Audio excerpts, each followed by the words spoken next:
In this video, I will show how to use the root test to determine whether the given series converges or diverges. To use the root test means to set up the following limit as n goes to infinity of the nth root of the absolute value of the general term.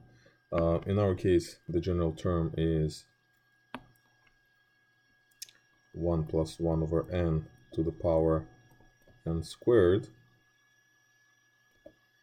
And since everything inside of the absolute value is positive, we don't need the absolute value. And now taking the nth root of this expression gives us this. The limit of this expression is well known. It's e, the constant.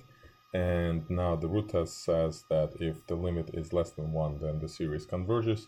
If the limit is greater than 1, then the series diverges. And if the limit is equal to 1, then the series or the test is inconclusive.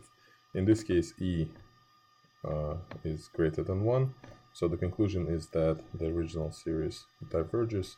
And the reason is by the root test.